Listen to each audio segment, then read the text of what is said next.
The Stage Door Show, celebrating the independent artist. With your host, Dave Hondel. My baby works my engine like he revs his truck. But he's working too hard trying to make a buck. From sun up to sundown when he toes the line, but when he comes home, that man's all mine. Fun, loving, rough housing family man, plays a little harder at home when he can. Touches me softly with callous hands. I got nature, I'll do working man. Hi everyone, welcome to the Stage Door Show. Tonight my guests are the leaders of the award-winning Dina Preston Band. Performing in 44 countries, this band has been growing its fan base around the world, and I can't wait to discuss this amazing journey with them and where they're headed next. So please welcome to the show Dina Preston and Don Ortiz of the Dina Preston Band. Welcome to you both. Hey! Thank you. Hello to everybody. Hello, everybody. Thank you for having us. We're excited to be here. Well, I'm excited to have you as well. And, you know, I've listened to a lot of your music, and I really fell in love with Hardworking Man. And I know there's so many good, songs out there, but off your new album, We've Been Everywhere. So we'll get into that in a little bit. But, you know, I understand you started in Southern California and you're in the Arizona area right now, but talk about getting started. How did this band start, first of all? And then also, we're going to get into this later, but you've toured so many countries, and, you know, a lot of it with, military, type shows and USO and so forth. So I wanted to kind of know how that got started as well, but take us back to the beginning. Where did the band start? So I actually started as a street musician busking in front of Ripley's Believe It or Not with a college friend. Wow. I actually moved from Arizona, my hometown, Phoenix. I wanted to go to Berkeley. And when I got there, I realized I had to establish residency or pay, out of tuition. So Sure. I became a busker, and after about 3 years, I went to City College during the day, which is their community college up there. And I decided I got picked up. I was put into the cannery, a couple of restaurants in the cannery. And after about 2 to 3 years, we decided to move to Southern California. My family had property there in Del Mar, and we thought, okay, let's put a band together. Back then, we were doing country rock, folk music, and the easiest transition from doing acoustic music was to move into country. Sure. And so that is how we started the Dina Preston Band in Southern California. So real quick, I'm sorry to interrupt, but talk about the country scene in Southern California, because I don't equate usually Southern California and the country scene, but maybe it's different now, but how were you, received playing country music in Southern California to begin with? So actually, there was a big scene for country music there. Bakersfield isn't too far away, and certainly that's where Buck Owens comes from. And so that's true. The Burrito Brothers were down there as well. You had a lot of artists like Linda Ronstadt in Los Angeles. We went to San Diego. That's where we started. But, Los Angeles is only an hour and a half, 2 hours away, depending on traffic. So there were a lot of crossover artists, Linda Ronstadt, Rodney Crowell, the Eagles. Yep. They were rock, but they were really country rock. That's true. That's true. And so, we not only played the traditional, 50s, 60s, 70s country music, but we were also doing a lot of rock and roll, or what they would have considered rock and roll back then. So That's how we got started. We actually won a regional contest for back then Marlboro cigarettes, because wow, that was big back then. that's a ways. Yeah, you could do that back then. Yeah, that's true. We were picked up by a good music agency out of Minnesota, and they put us on the road. And we went on the road all over North America and Canada. We did really well in Canada because Canada was already there. They liked their country rock. So we were already doing. Yeah, they're not about a fiddle and a steel player in the band. They want the band to rock. Whereas we're in Phoenix and more the Southwest area, even Texas at that time. It was really, Alabama was big back then. So it was really the four guys and the fiddle in the band. Sure. That was never us. Yeah, and we were never a buckle or a hat band. Yeah. Right. We did traditional country music for sure. I mean, I love it. I was raised on a hee haw, for gosh sakes. Yeah. So So that's how we got started. And I lost a lead guitar player and a steel player. I was on the road with my band. So he played two instruments out of California. And so I needed to replace him. And I met Don. Actually, he met me through, I guess. Yeah, I actually had, I was working in production and my lighting director kept on telling me about Dina. Yeah. And then finally we were doing the Metallica show and he said, today with the cassette tape, you're going to hear Dina's voice. So Oh, I yeah. met Dina through her voice before I even knew what she looked like or anything. Right. Right. So, that was really cool to hear her voice. And I'm like, wow, she's got a trademark voice. Yeah. Let's make an arrangement that we can meet. Yeah, I mean, Dina, your voice is powerful. I mean, Thank you. it's really truly amazing, listening to how powerful your voice is, but not just the power, but the control that you have with your voice, and especially live. I watched some of your live stuff, and it's not, I don't want to say it's not common, but when people perform live, it's different than recording, and you can really truly tell somebody's talent and what they're made of when they perform live. And I was talking to Tony Basil one time about this, and back in the day, before you had the ear monitors, and you maybe had a monitor on stage, sometimes you didn't. So Yes. you had to keep your pitch. It wasn't easy. And nowadays we have all the technology, but talk about your voice, and where did you discover that you had a voice like that? When was it? So I actually started singing when I was 6 into my hairbrush. Wow. Okay. So We all start somewhere. I was a big Dionne Warwick fan. And so I used to lock myself in my bedroom and put her records on. And I sang in high school. And then in college, I met a good friend of mine. And I met him in the college choir. And he's the one that moved with me to San Francisco. Sure. And so when I decided I was going to be a professional singer, we started seeking out agents when we all moved down to San Diego. And I remember a woman agent listened to my demo tape, and she was really critical. She said, your vibrato isn't steady. You don't really know how to sing professionally, and I can never book you. And I was so crushed. And so I called a friend of mine who had a big band in Del Mar at the time. And his first name was Jeff. I can't even remember his last name anymore, but he said, I need you to go to Martin Grusin. That's who I study with. Yeah. So I went, and I figured if I was going to be a professional singer, I needed to learn how. So I studied with Martin Grusin. And if you're any San Diego singers out there are going to know who this man is. So he was awesome. And he told me when I started singing with him, once you learn how to sing and once I teach you how to sing, you will sing for the rest of your life. And I can tell you, I've had strep, I've had, you name it, and I've been able to do shows. I've never not done a show because I couldn't sing. Yeah, and you can imagine what it's like when you're traveling or flying. You do a 27-hour flight, and then you got to go do a show. Yeah. It's you need your voice. You're like an athlete. Well, the show goes on. You think about Broadway singers; they do 8 shows a week, and I could never, and I know you need vocal rest and so forth, but.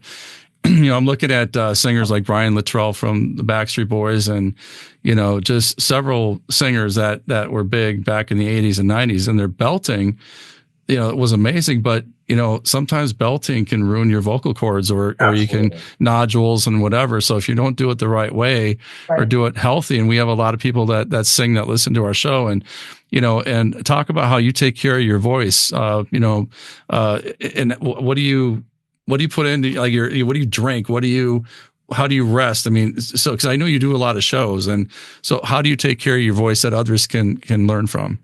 So it's always, at least for me, it's always best, especially as singers get older, it's really important that you do get your rest. So one of the things that we don't do if we've been traveling for more than 24 hours, we're not going to do a show right away.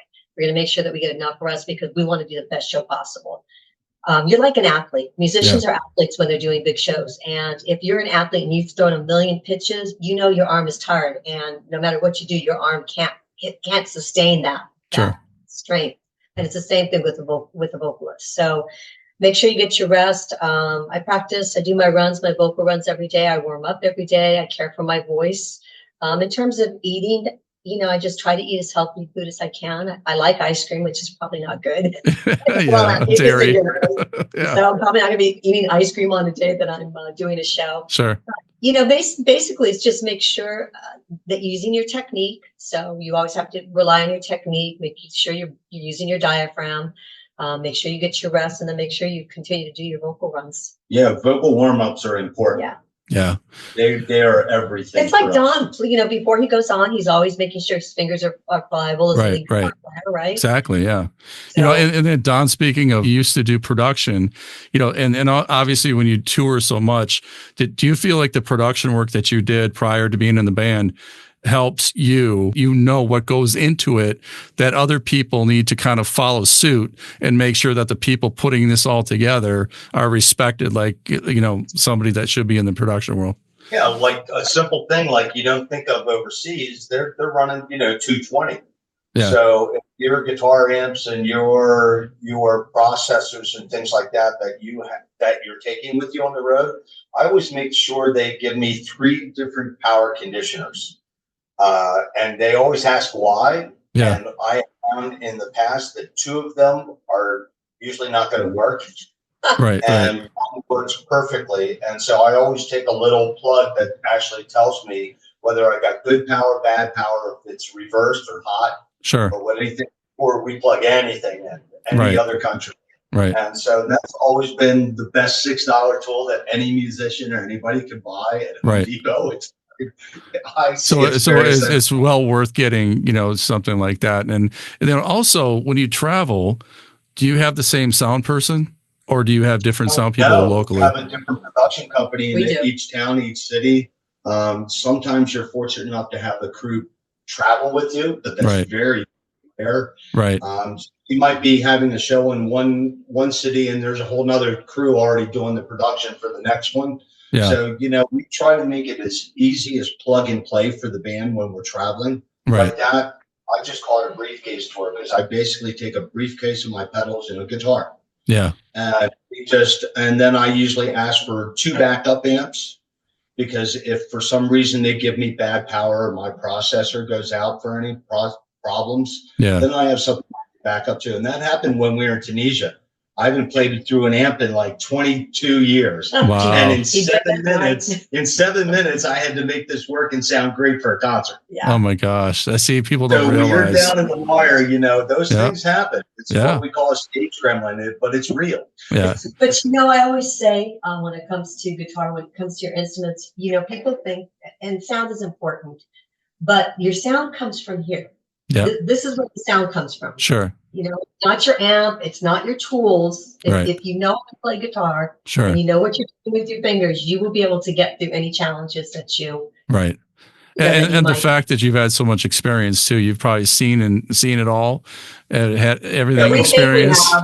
We think we've seen it all, and then something comes up. It's like, something new, right? Yeah. This is to U.S. embassies and the State Department. To Fortune 500 companies. Companies. We've seen it all. Yeah. In all kinds of ways, and then of course the glamour side of it too. Yeah, right. Well, talk about the the embassies, the State Department, the military, the USO. How did this all start? Because this is the first time I've ever interviewed, a band that was involved with these types of concerts. So, how did you get discovered? I guess, and how did that whole thing start with the military and the State Department type of shows? Well, we had a colleague that said, you guys would be really fit for the USO, Armed Forces Entertainment type shows, DOD. And they actually sent me the address, and we sent them a cassette. And I'll never forget it. Captain Stan Adamas from the U.S. Marines. In case you're out there. In case you're out there, Stan.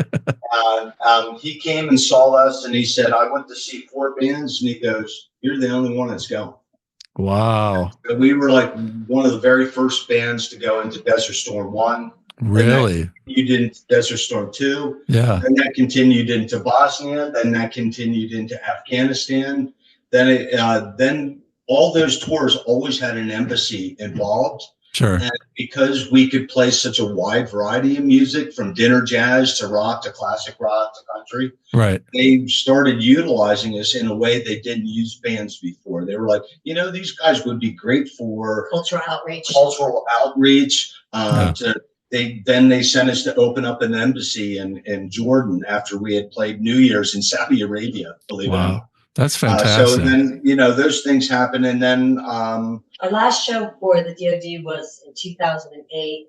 And then the State Department picked us up, and then they Yeah. started moving us throughout the world. So when I got my doctorate in business, then they started also using me for workshops and for education. And so we Yeah. would teach during the day for master classes, and then I would teach artists how to make money at this, right? Because Yeah. you need to understand the business side of it. Yeah, it's your livelihood. Yeah. Right. And then we would run the shows at night. So we were educating, but we were also promoting American music. But then we That's started amazing. realizing we could write a song for the tour Right. and make that the theme of the tour. Yeah. We had, for instance, for Budapest, we had our song called "I Can't Wait to See You Again," basically. Yeah. And then Fiji, we had "Get Back to You." It was sort of like an island ska song. And then for Tunisia, we wrote "When the World Calls Your Name." And Wow. then we were fortunate enough to work with a group of students called Tunisia 88 that we were introduced to. And there's like 6 different clubs throughout Tunisia. And we actually, when we wrote the song, we sent them parts and they played and performed on the song. They played violins, they played tablas, they sang in Arabic chorus and did an Arabic rap. Yeah, I saw you had a YouTube video, I think, of that, correct? Right. So One the of your US official videos. Yeah. Yeah. So there's Saw that. there's a US version of that that's off of our album, and then there's Yep. a video of the students. So yeah, that was really cool. That's but amazing. it's a great way to connect. Yeah, so we were already together with them before we even got there. So the song was being promoted. And then in each state, or actually each city, we would have them perform with us in the concert. Well, they actually seemed like they were just thrilled to do it, and they seemed so excited. I mean, it was almost like, like their heroes have come to play music, and they were allowed to play with them. I mean, what a great experience that they had. I could tell. Really beautiful. It was really And we're so blessed to have all those folks keep in touch with us. Yeah. That's amazing. In this business, it's all about, for us at least, it's about creating that relationship Yep. and that memory. And that is Yeah. that is what brings you to your people and to your fans, right? You now have 100%. Yeah. And then, also performing for the troops and so forth, during Desert Storm, especially. But, Dina, what was it like going into these, war torn countries? And, was there danger involved? And was there at any point, did you say, oh my gosh, this is scary? I mean, how was that experience? So they sent us into Afghanistan on New Year's Day by accident. So one of the MWR By accident? Yeah, they put us on the wrong plane, and they sent us into a hot zone. They actually sent us into Afghanistan, into an active theater. And when we arrived, they were, of course, you can imagine, they were furious because now they had 4 civilian musicians on their hands. Oh my gosh. And a pallet full of gear with no Unreal. Yeah. Unreal. So how did you get out of that? Yeah, well, we really had to strategize. We had to strategize. We looked at the whole, right? So we knew that we needed food, we needed lodging, we needed to do performances. We were there. You can't just fly in and out of Afghanistan. Yeah. No, exactly. You can't just turn around and fly out, right? No. So we knew we were going to be there until the next plane left, and we didn't know when that was going to be. Oh, So who was with you? Did you have representatives with you? No, 70 military came in with us. Yeah. With a full pallet of gear, and so But nobody came with us. Yeah, nobody came with us. Yeah. We didn't have an escort. We didn't have anybody to communicate for us. I'll tell you, when the God. general saw us, he was like, "Who are you guys?" We're like, "We're the USO band." He's like, "No, you're not." Oh my gosh. Some heads are gonna roll. And That's I thought, scary. "Oh, wow. And Happy meanwhile, New Year, it's not even your fault while you're there. It's like, it's insane. So, those kind of things that have happened to us, and We broke it down into parts. So we figured out, along with our military, we really figured out, lodging. We figured out food. Don made friends with the Jordanian sweepers who were in tents.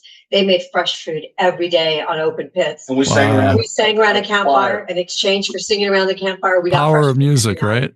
We Yeah. got fresh food every night. And we're really grateful. We are actually engraved on the only USO monument in the world. Wow. The Dina Preston Band is actually engraved on that monument. So to Wow. answer 15 your years of question, service. no, I've never been afraid. It's been interesting. It's been a challenge sometimes, but we have the greatest military in the world. I always felt safe with them. Always. Yeah, we wore bulletproof vests and helmets. I mean, it's the real deal. You're in the theater. No, that's crazy. Well, and also, just the responsibility to have the responsibility to perform for these troops, and the gratification, I guess, that you get from Absolutely. it, and the fact that these troops, I think, appreciate the hell out of what you're doing, Oh my because God. it takes them away from just even for a moment of what's going on out there, and it's got to be just gratifying as hell for everybody involved. Funny you say that, because that's exactly what it is. That hour and 10 minutes or an hour or 90-minute show that we do, it's the only time they don't have to say yes, sir, no, sir, how high, sir. They Right. lose their nickname. They become the representative of their state, their town, their country. Yeah. Their country. We used to pull the generals, whoever was the highest rank in the room at the time, pull them up on stage with us. When they got on stage, I would have them sing, "Man, I Feel Like a Woman" with me. And you can imagine. They loved it. Oh my God. And the Yeah. generals were such good sports about it, because they knew that their troops needed a break. They knew they laugh, like You're boosting morale. the power of joy, right? In those kinds of intense situations. Anything strange happen? I mean, you've been to 44 countries and been on many, many stages. Has anything unforeseen happened that you didn't really count on, I guess, happening when you're on stage? We have so many that we actually wrote a book called 31 Cents to 43 Countries, because there are so many things that have happened. And it's on Amazon. Yeah. But can you think, besides being flown into Afghanistan, what else has happened to us? We were on our way to a show in Budapest, and a monsoon came in. We couldn't get on the plane, and the show was like in 24 hours. Oh my and if we didn't get there, they were going to cancel it. So they were going to cancel the whole tour. Oh my gosh. So we had to figure out how to connect, and oh my gosh. Maneuver, it was crazy. Planes, Trains, and Automobiles. You seen that movie? It's like, or That like was us. the Amazing Race, right? Yeah. We've had rainstorms happen in the middle of the storm. We were playing in Yerevan, Armenia, for like thousands of people. 6,000, I think. And right, like the third song, Thunder Lightning Storm, comes out of nowhere.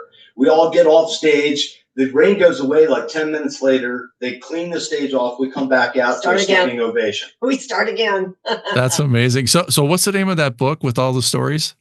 31 Cents to 43 Countries, Hardcore Tips to Increasing Profits. So I've actually wrote it for my students, but it's all based on all of the case studies and the stories that we, and how to get well, the reason why I say that, because I want my listeners to know about that book, because as musicians and actors and artists, it's important. That's why we do this show, for folks like yourself to get the insight and the the inspiration for our artists to continue going. But it really helps kind of help train them and teach them really what to do in certain situations. And because people just think you just have a guitar and a microphone and you're going to be fine.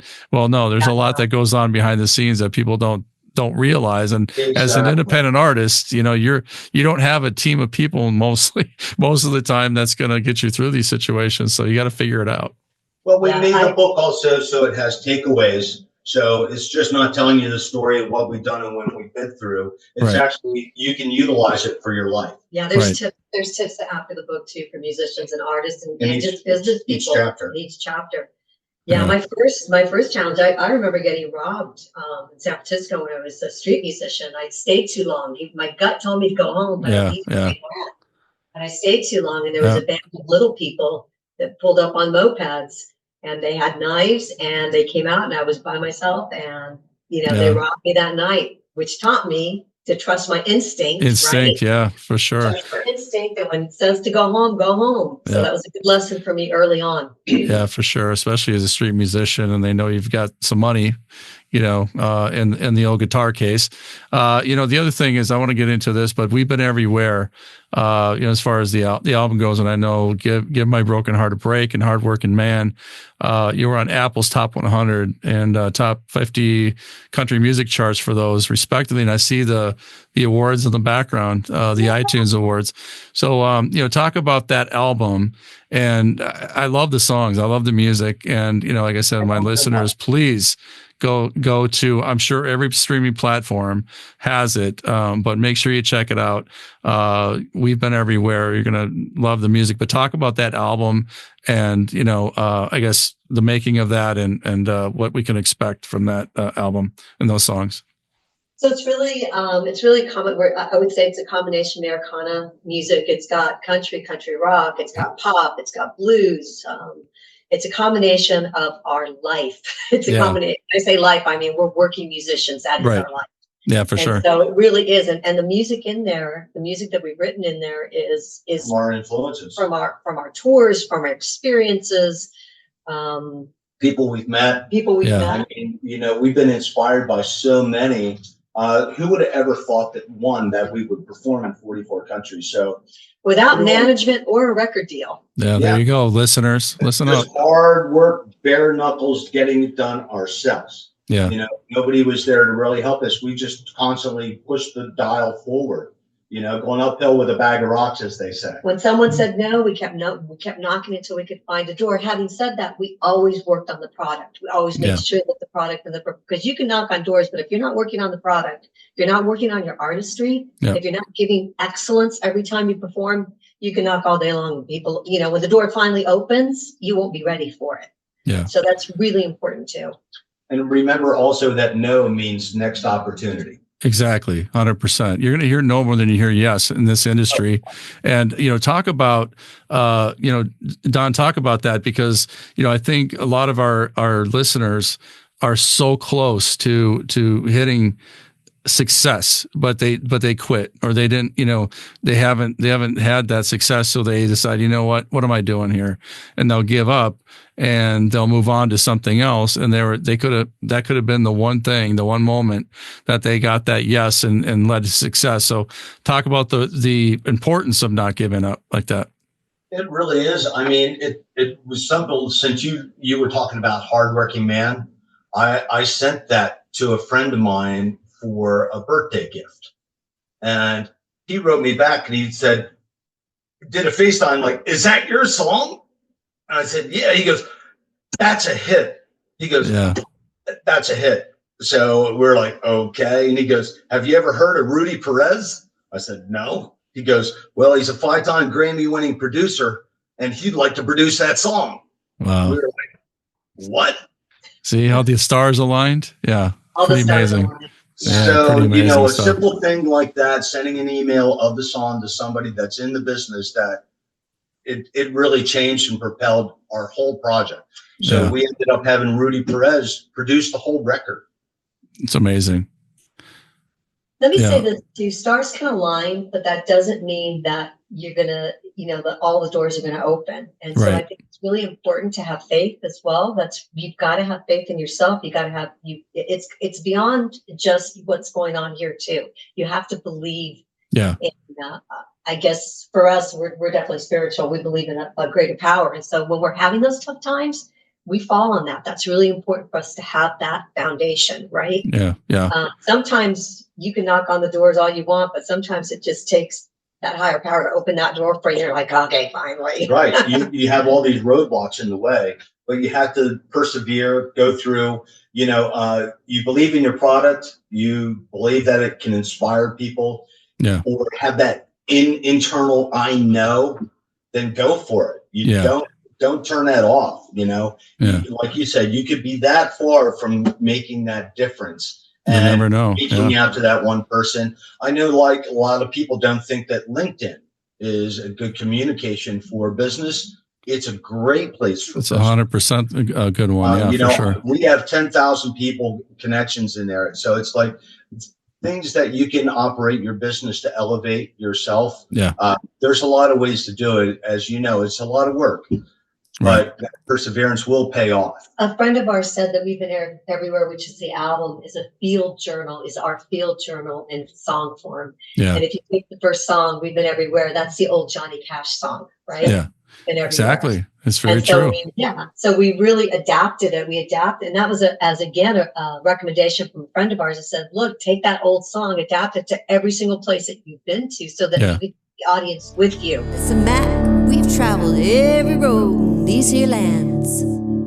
We've been everywhere, man. We've been everywhere, man. Across the desert, bare land. We breathe the mountain air, man. Traveled and we've had our share, man. We've been everywhere. We've been Italy, Bahrain, Austin, Pakistan, Latvia, Turkey, Toronto, Winslow,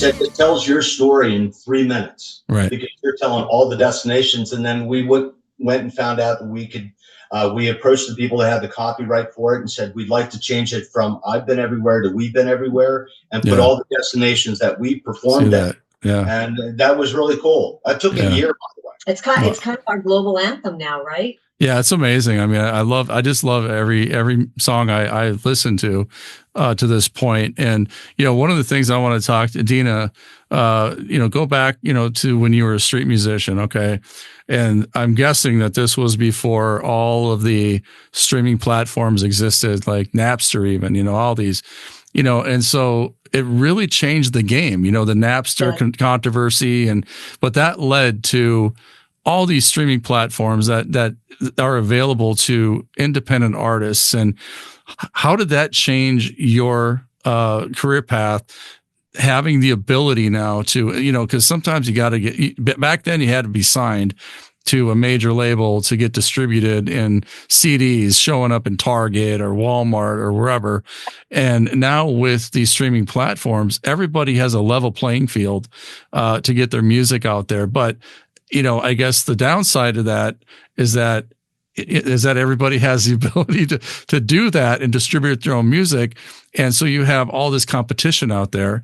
So what do you all do to set yourselves apart to try to get, people that maybe not know about the Dina Preston Band to have a listen, and buy your music? Because I mean, there really is competition out there. So what do you all do to try to set yourself apart marketing wise, I guess? Yeah, so I'm really glad that you said that, because you're right. We do have access to streaming platforms now, but it's just increased competition tenfold. And so one of the things I tell my students, in fact, I'm writing a book right now for Kendall Hunt and publishing, and it's called The New Marketing Blueprint. And I'm actually teaching my students how to take marketing foundations, right? The basic marketing foundational theories, and marry them with technology. So first and foremost, you have to understand technology. You cannot be an artist today and not understand technology. Right. So technology meaning like social media, all that. The whole gamut. That's just the start. So those are the social platforms. But you have to understand analytics, right? These basic analytics, data analytics. Hashtags. Yes. Well, and that's, again, basic. I'm talking about even more sophisticated tools like Phantom Buster. Okay.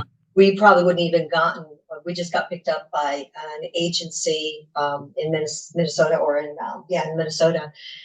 And we would not have been able to find them if we hadn't used Phantom Buster, which goes in and scrapes LinkedIn ethically and legally. Okay. But then they send information to particular people that you say, okay, I'm looking for a booking agent. Find that booking agent for me, right? Wow. So it'll look for a list of people that you might have as a contact already or in your second or third. Sure. And they link you in with them so you can send them and, hey, I'd like to. It's an email. You follow up. It follows up with an email that you create, right? Yeah. But it follows up with an email. So maybe you put your music in there. Maybe you put a recent article that's been in there, but it will get people's attention. So that's one way to get your competitive. No, is that AI? Is that AI driven? No. No, Phantom Busters. No, it's algorithm. Okay. So they may use AI in their platforms to create posts and things like this. But sure. This is more something called scraping, which actually needs algorithms to go in and scrape. Okay. Based on what you need. So if you're looking for a concert promoter or a booking agent but if you don't know what you're doing and let's say you go on a platform and this happened to us actually early on. So we used a marketing agency to help us promote one of our songs out there on platforms, because you cannot just put it up. It's not, if you put it out there on a platform, any of the song platforms, it's not going to go anywhere. Yeah. It's very rare that somebody goes viral and it, hits the lottery. That's right. It's incredibly rare. Yeah. So you've got to have a promotional plan behind it, which means that you got to spend money as if you were the record company. That's right. And you got to push it out there. Okay. Yeah. So we hired this company that was out of the United States, and they swore to us up and down that they didn't, because you got to be organic. You can't be using bots because the platform kick you out. Right. And they know immediately if you're using bots. Right. Yes, we're authentic. We don't use bots. We're against that. Well, it turns out they were using bots, and Yeah. guess who got kicked off the platform? There you go. And Yeah. we're like freaking out, right? You gotta be This is a whole smart. new- Because that's Yeah. being down for weeks. Yeah, we You were know, down. you're for down weeks. for weeks, and all of a sudden you're like, man, I can't get my product out. And So I sent them all the information. So, Look, so you got to know who you're going through. got to know who You you're got to going do your with. research, right? Yeah. like, think of all the Instagrams that pop up and say, hey, are you an artist and you need Yeah, help? You can right. get your music posted. I get them all the time for my podcast, almost daily. Yeah. So it's kind of like in the 1990s, we had an agent take advantage of us, right? I didn't know business as well as I know it now because I hadn't gotten an MBA. Sure. Someone took advantage of us. We lost $16,000 because we didn't understand what was going on business-wise. Yeah. When that happened, I told Don, this is never going to happen to us again. I went back and got my MBA. It's the same thing today. You have to understand as an artist, technology and how it works, because if not, somebody will take advantage of you. Right. They'll charge you, they'll lie to you, they'll tell you something is. So what I'm trying to don't tell use you all bots. is, yeah, Yeah.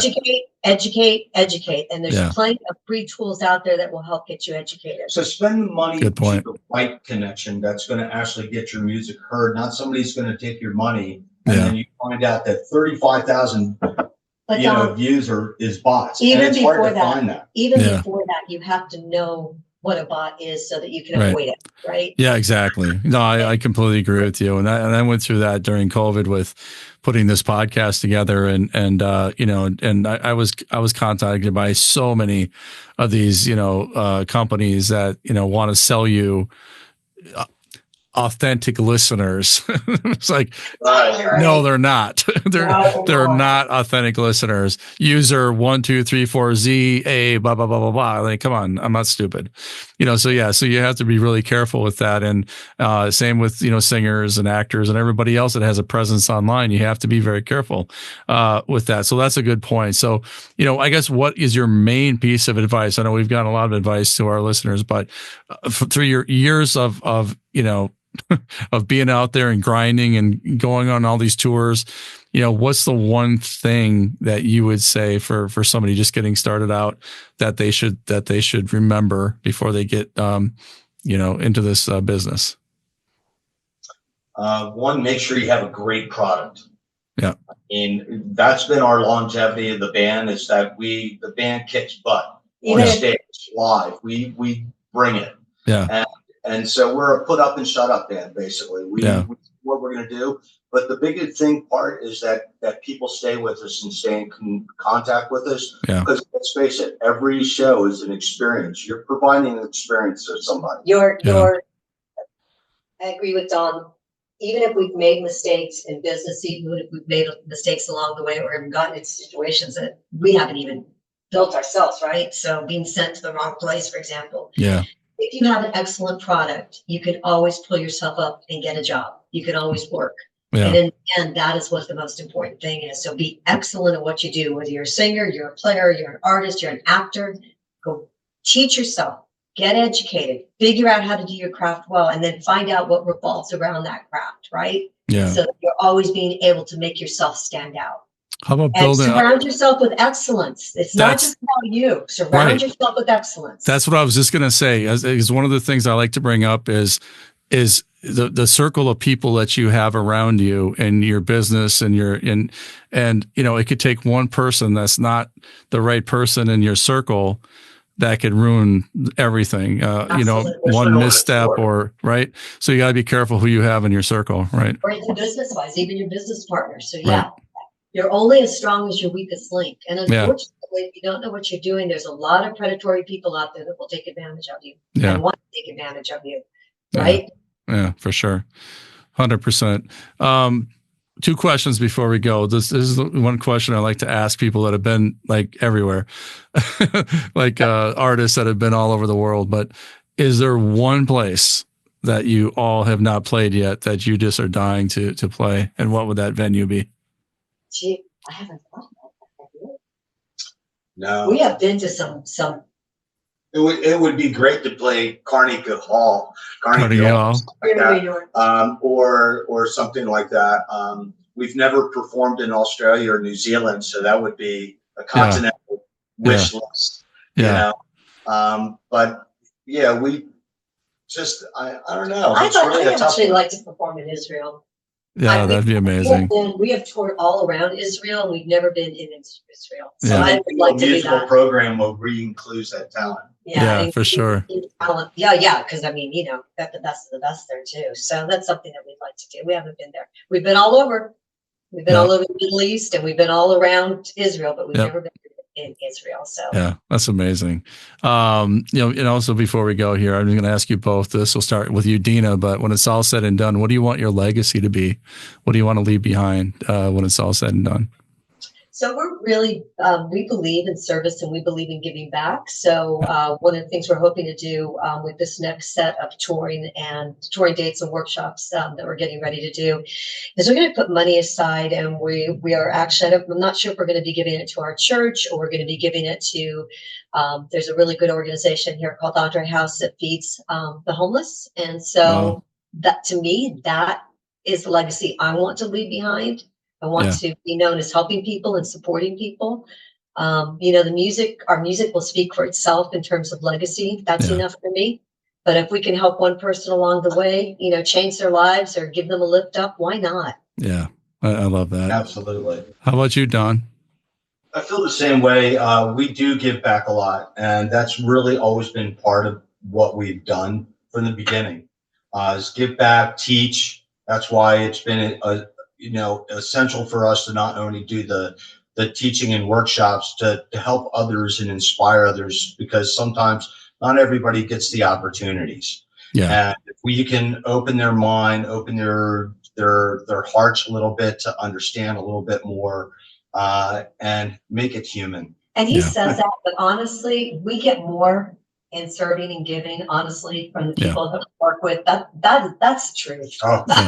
So you think you're giving, but honestly, what's happening is you're actually receiving some really beautiful things as a result of it. Yeah, we've been blessed to have families from 44 countries still keep in touch with us, and that's awesome. This extended family, it's been a true blessing for all of us in the band. We'll talk about who the members of the band, so we can shout them out before we go here. So it depends on what we're doing. We go all the way up to a 10-piece band. Oh, wow. Okay. So our core, and it depends on what style of music we're playing in terms, even on our album. But for the album, I would give a shout out to. Yeah, we have Adam Kupo and Dave Schmidt, who play horns. We have Henry Letta. He's been with us forever. Yeah, he's been with us all over the world. And then Mike Gormley plays bass. He's been with us forever as well. And then we also have Kenny Skaggs from the Glenn Campbell Band. He plays steel with us. And every now and then we'll have Ron Rutowski play fiddle with us as well. And like Dina said, if it's the 10-piece, we'll add 2 more horns. Yeah, that's amazing. I love that. It all depends, the budget of a show, of course. Traveling. Yeah, that all matters.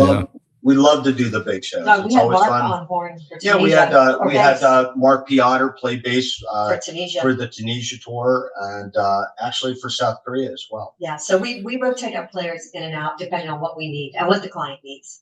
So talk about too. We all have families. They're all amazing. I mean, everybody, like I said, I've watched several videos on your website, and it's just amazing, everything I've heard and seen.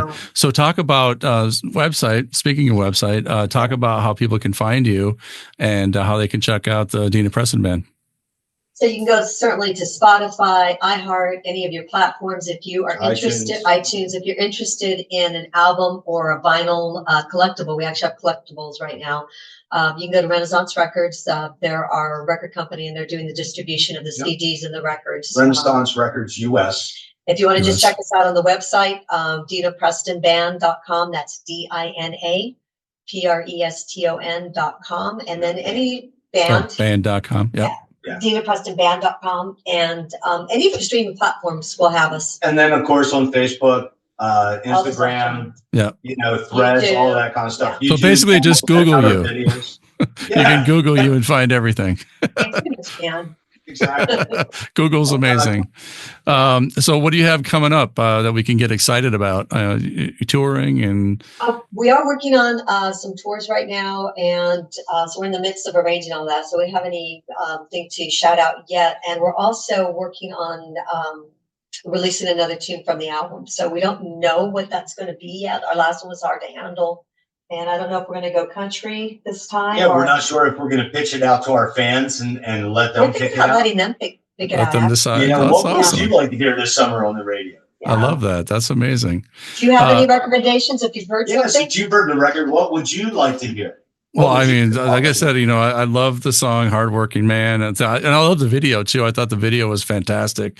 So everything I've heard is great, but that's the one that really sticks out to me is "Hardworking Man." So, and it had some success, so which is great. So I just want to thank both of you for being on the show. It's been an honor to have you both on, and wish you success in the future. And I know you've really left a legacy of your music. And for all my listeners, please check out the Dina Preston Band.